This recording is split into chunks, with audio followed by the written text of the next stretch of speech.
What's going on, people? We are Tottenham TV, back here for another episode of Player Rating. Spurs won 1-0 at Turf Moor against Burnley last night and advanced into the quarter-finals of the Carabao Cup for the second year running. Or was it the third year running? Second year running, I believe. But yeah, it wasn't, let's say, the best display, but let's get into the player ratings, and let's start off with Pierluigi Gollini, sixes all round from us. And I mean, all I can remember is him making one save, literally, and apart from that, I mean, he hardly touched the ball, didn't he? Yeah, he seemed confident. To be fair, he seemed like a bit more assured of himself when he was playing out the back and all playing long passes, so that was good. But in terms of save making and stuff like that, didn't have too much to do. All the crosses that came in the box were dealt with from the defenders. He didn't need to come out and claim many of them. So solid display from Gollini. Yeah. Definitely. Let's move on to Emerson Royale. Sim gives him an 8. I gave him a 7. My opinion on Emerson Royale's performance, I was really impressed with him yesterday after a poor showing on the weekend against West Ham, but finally got back to grips with things yesterday. He was getting up the pitch pretty well, obviously provided that brilliant assist for our only goal on the day, which we were crying out for all game. You know, just get the ball to Emerson, let him cross some balls, but finally we did in the latter stages of the game, and that provided our goal. Apart from that, I thought he defended pretty well down his side as well. Yeah, and I thought there was one really crucial block in the first half where Goodmanson whips in a beautiful cross, and I think it's McNeil at the back post and back to get there, but there's Emerson to stop that moment happening, and I thought he was assured throughout that whole first half. That one nearly on the goal line. Yeah. And he was very assured for most of the first half up against Dwight McNeil, who didn't get much joy out of him. And the cross for the goal was brilliant. I thought he could have done a bit better when some other moments where he went forward, but I thought the cross hopefully is a sign of things to come. And I thought he grew as the game wore on as well. That's and definitely became true. One of our better players on the day. Yeah, which moves us on to Davinson Sanchez. Sim gives him an 8. I gave him a 7. Really good display from Davinson, carrying on, you know, for by and large his good form this season, apart from a couple of games. But I think Sanchez played really well. He was commanding at the back, good aerial presence, aggressive as well, coming into the midfield, winning the ball. Yeah, so really good display, albeit not really tested that much from the Burnley attack. Yeah, I thought he had a very strong game, and I thought he was really doing well when Spurs went forward and Burnley would play long balls to kind of catch Tottenham out. He would be sweeping up really effectively, making some really good slide challenges, like really accurate ones as well. I thought defensively, when crosses were coming in the box, he was always first to them, getting the headed clearance out. And there was one amazing clearance in the second half where Burnley put a cross across the face of goal, and he was able to cut it out with a Burnley player at the back post waiting to tap it in. So that was really great stuff. So another positive display after I thought against Vitesse as well. He was probably our shining light in the back. I thought yesterday he also put in another strong performance. Yeah, albeit I do think that the first 10-15 minutes from Davinson did look a bit shaky, did look a bit ropey, but he definitely grew into the game and did perform really well. So let's move on to Cristian Romero. 8 from Simeon, 7 from me again. And Cristian Romero, I mean, he is just such a class act. I mean, he's aggressive off the ball, he's calm presence on the ball, and you know, when he's on the ball, you're just really calm. He pings the ball about. He's aggressive coming forward into midfield, like I said, for Davinson. And yeah, just a really commanding display from Romero. But like I said, for Davinson, he was hardly tested by the Burnley attack. It's nice to see a defender not shit himself when he gets closed down and stuff like that. He seems comfortable in those kind of spaces where he's being pressed, and when the other defenders like Dyer and Sanchez were under pressure, they quite easily caught out. Romero seemed to thrive under those situations, and the way he popped it over players and nutmegging players was a delight to see. He's so calm on the ball, and defensively he's so aggressive, and he's so assured of himself that it's very hard for attackers to get the better of him, and it's exactly what we need in our backline, Romero. And I wish we had someone similar next to him, because then would be nearly impenetrable, because you know how aggressive he is. Like, it's so hard for defenders to get him on the turn, or because they have to come real short, and then all of a sudden they're forced backwards, and they can't hold him off. So it's really positive. Definitely. Let's move on to the last of the backline, Ben Davies. Sixes all round from us. Just a standard Ben Davies display, really. I thought he did well, did his job defensively. In the first half, I actually felt he was trying to get forward, but with little quality at the end of it. But at least he was showing some intent. But all in all, yeah, just a standard Ben Davies display, really. Yeah, some of the stuff on the balls frustrate me a little, like his lack of quality, which always has done. But yeah, he was standard. Goodmanson didn't beat him too many times. Defensively was all right. Second half, we didn't get forward too much. Didn't have to. So, solid game. Not much to say about Ben Davies. Yeah. Let's move on to Ollie Skipp. Another tireless performance from Ollie Skipp in the middle. Really industrious performance. I felt like he's so calm on the ball, Ollie Skipp, for someone of his age. And I feel like for someone to just hit the ground running like he has in the centre of midfield, I mean, we can't play without him, and that's shown out in the results we've had this season. But in this game specifically, I thought he was a shining light in the middle of the park, getting the ball down, playing some nice passes and putting in some really important challenges as well. So really good display from Ollie Skipp. Yeah, and I thought he's one of those players where he's frustrating to play against for your opposition because it's hard to get near him at times. He finds his pockets of spaces and he's able to play the ball forward. And whenever he's getting pressed from one side, he can turn onto the other side, and he's difficult to mark and manage. And I think we're definitely seeing that. Yesterday, I thought the Burnley, I can't remember too many times the Burnley midfielder ever getting close to him, and that was really strong. Obviously, he was the one who got sacrificed on the hour to make him more attacking, but I thought in general he had a very strong showing yet again. Yeah, which moves us on to Pierre-Emile Højbjerg. Sim gives him a 6, I gave him a 7. Another hard-working display in midfield from Pierre-Emile Højbjerg. And his relationship with Ollie Skipp is growing literally game by game by game, and they're really striking up a nice partnership in the middle of the park there. I thought it was better than his display at West Ham, which I thought it was quite poor in terms of passing, so passing was a lot better, and I felt as soon as Ollie Skipp went off, like his work was like doubled his workload pretty much, and but you know, he did well. I thought he did okay. I thought actually in possession could have done a bit better. I thought a lot of the time the ball was bouncing off him and he was lacking control of the ball. I thought his combativeness was great as always, and he was able to win possession in the centre of the park. But I think I remember there was one moment where he picks the ball up on the left-hand side and just dribbles it straight up for a goal kick when that was terrible. I was like, what's he doing?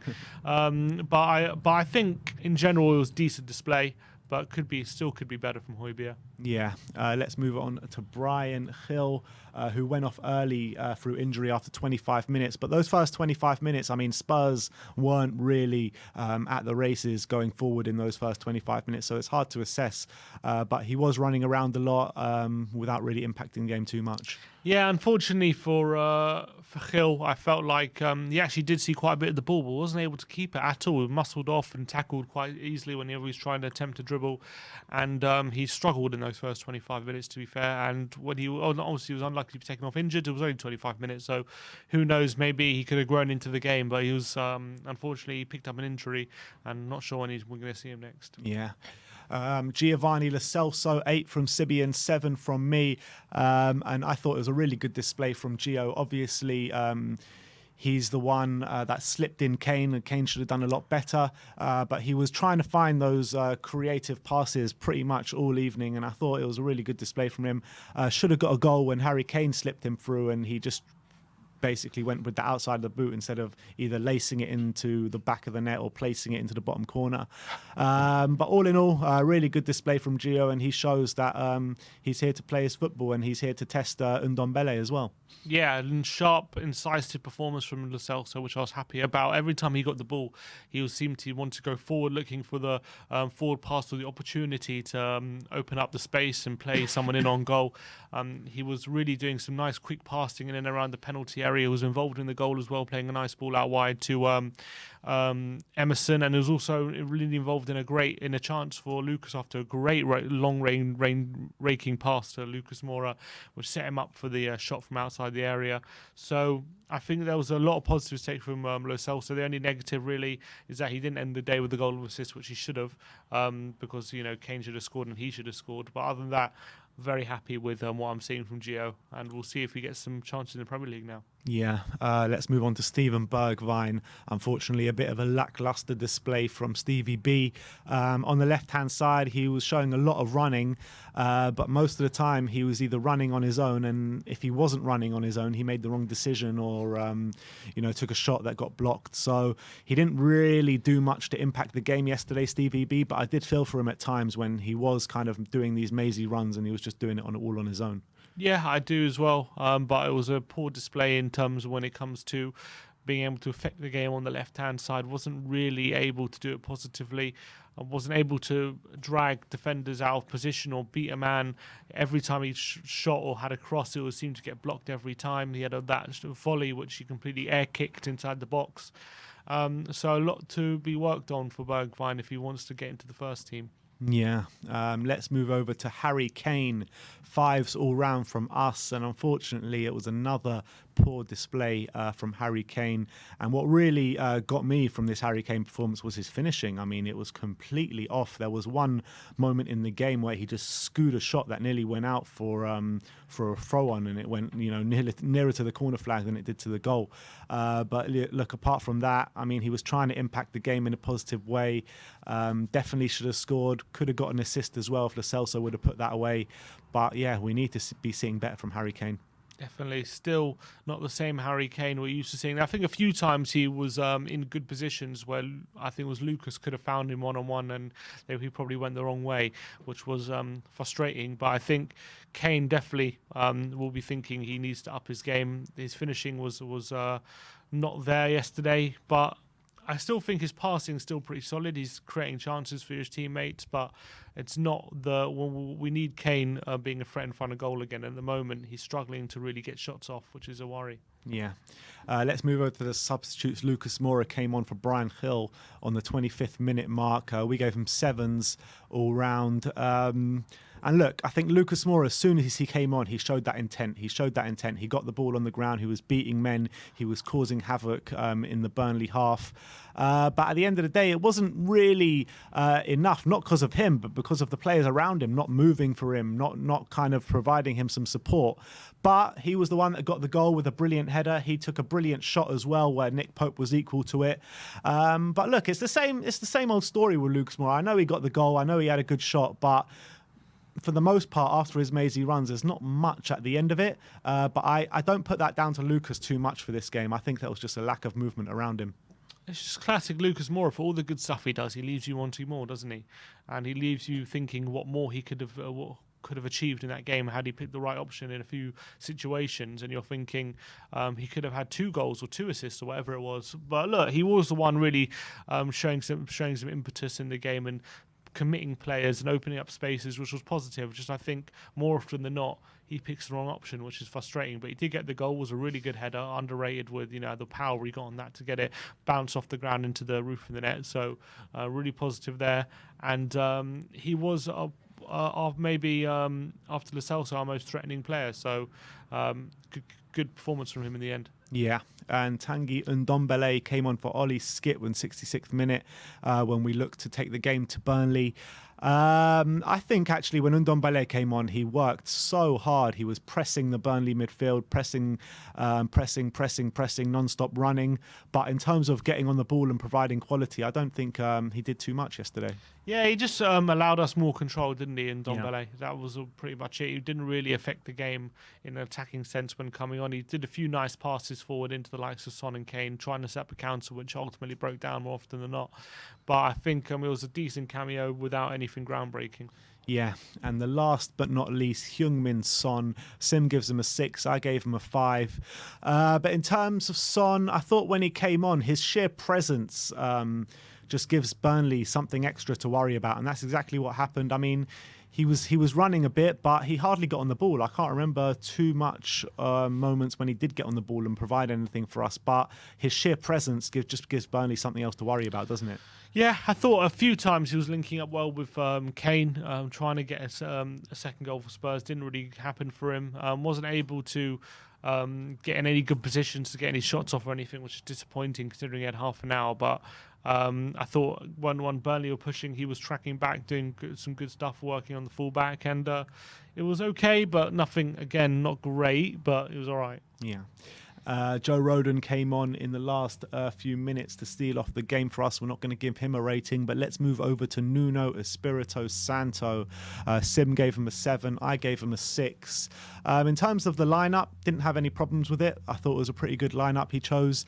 But for me, it's the way we're playing football, the way we played that first half yesterday. It's just so boring, so lethargic. No real structure to it. Passing moves not really there. We couldn't string 2 or 3 passes together, and at half time we were all thinking like, oh, can this get any worse?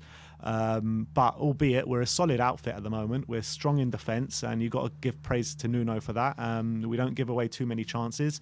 Second half, he made the changes that really impacted the game, so you got to say that. And I always say about Nuno, what I have been saying about Nuno is that his in-game management is terrible, and that he doesn't make changes quick enough or doesn't make the changes to impact the game. But yesterday he did that, so you got to give credit where credit's due.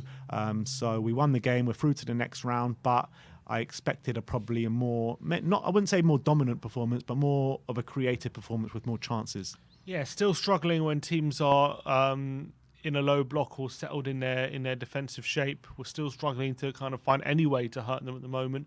It seems like we don't even try. We just play along the back and then go long and then see what we can make out of it, which is usually nothing. I would say we're very good in transitions. We were starting to get very effective in creating chances that way.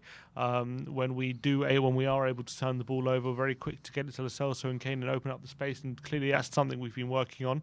That's clear for everyone to see. And in the second half as well, there are a couple of times where after the subs were made, Emerson was charging up from fullback and we were able to create some openings that way, but still a bit too uninspiring for my liking, and I want to see big improvements with how we play on the ball. But at the end of the day, we controlled the game, we won the game, and he made changes to win it. So I'll give him some credit.